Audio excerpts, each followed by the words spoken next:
وَإِذَا جَاءَكَ الَّذِينَ يُؤْمِنُونَ بِآيَاتِنَا فَقُلْ سَلَامٌ عَلَيْكُمْ كَتَبَ رَبُّكُمْ عَلَى نَفْسِهِ الرَّحْمَةَ۔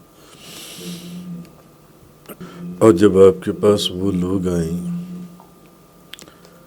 جو ہماری آیتوں پر ایمان لاتے ہیں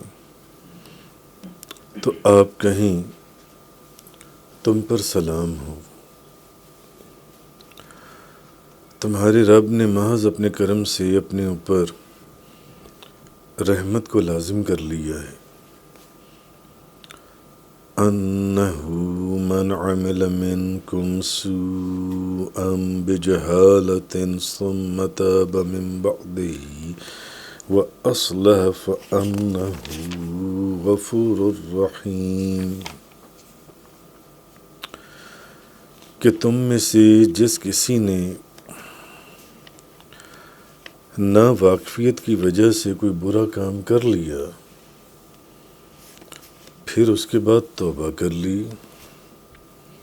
اور اصلاح کر لی تو بے شک اللہ بہت بخشنے والا، بے حد رحم فرمانے والا ہے۔ وَكَذَلِكَ نُفَصِّلُ الْآيَاتِ وَلِتَسْتَبِينَ سَبِيلُ الْمُجْرِمِينَ۔ ہم یوں ہی تفصیل سے آیتوں کو بیان کرتے ہیں تاکہ مجرموں کا راستہ واضح ہو جائے، اور تاکہ مجرموں کا راستہ واضح ہو جائے۔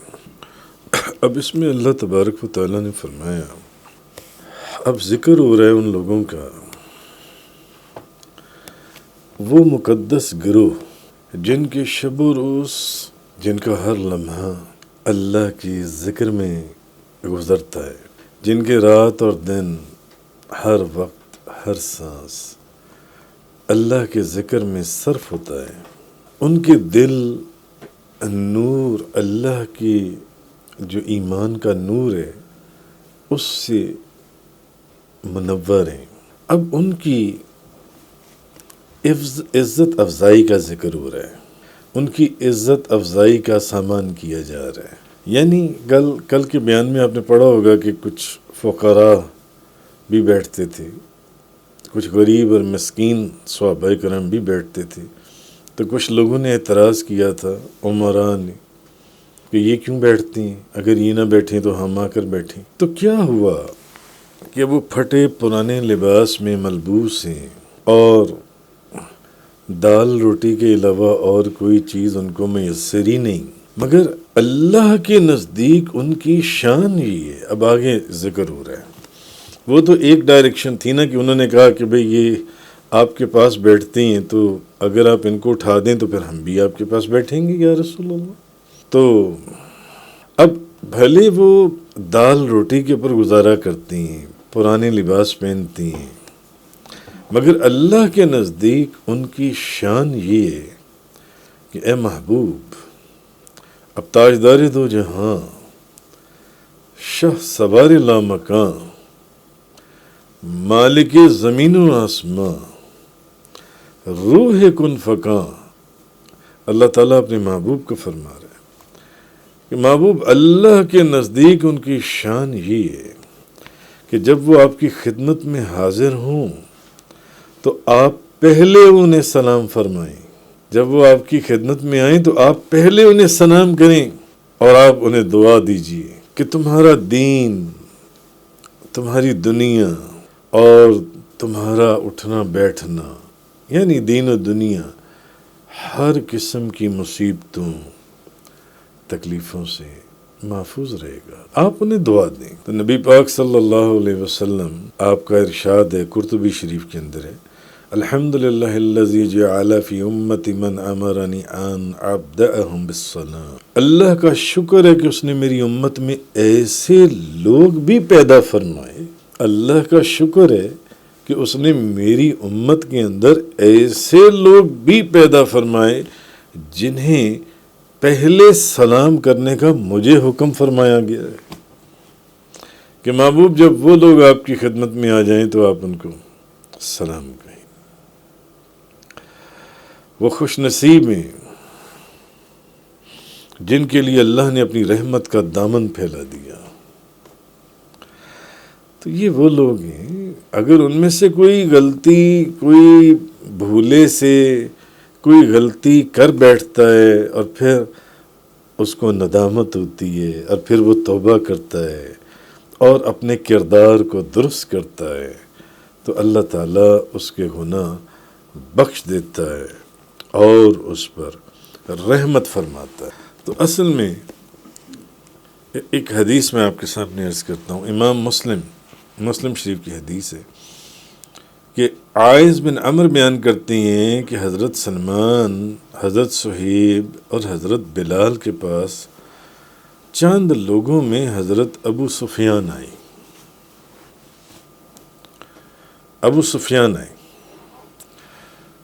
ابو سفیان جب آئے چند لوگوں کے ساتھ، بہت بڑے سردار تھے اپنے وقت کے، تو حضرت سلمان، حضرت صہیب، حضرت بلال بیٹھے ہوئے تھے. تو انہوں نے جب آئے حضرت ابو سفیان تو ان لوگوں نے کہا اللہ کی تلواریں اللہ کے دشمنوں کی گردنوں میں اپنی جگہ پر نہیں پہنچیں. اللہ کی تلواریں اللہ کے دشمنوں کی گردنوں میں اپنی جگہ پر نہیں پہنچیں. تو حضرت ابو بکر صدیق نے فرمایا، حضرت ابو بکر صدیق فرمانے لگے تم لوگ قریش کے شیخ اور سردار کے متعلق ایسی باتیں کر رہے ہو.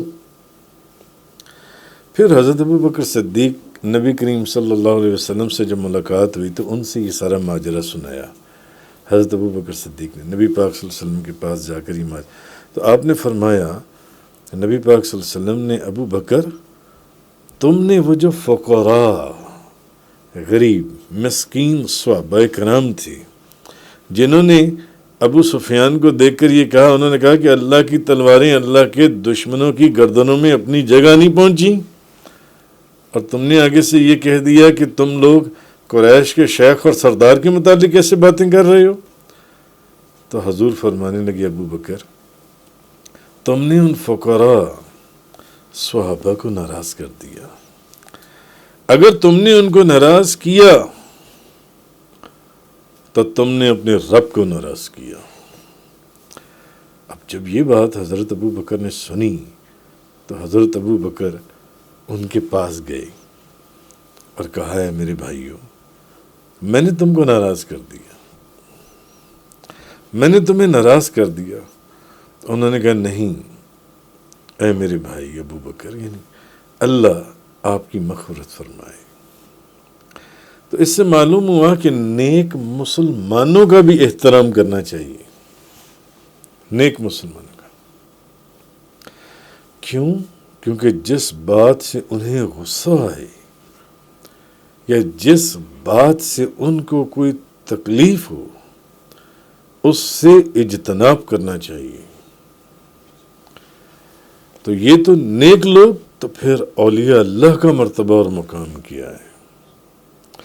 کیونکہ جو شخص کسی اللہ کے ولی کو ناراض کرتا ہے وہ اللہ کے عذاب اور اللہ کے غضب کا مستحق ہوتا ہے.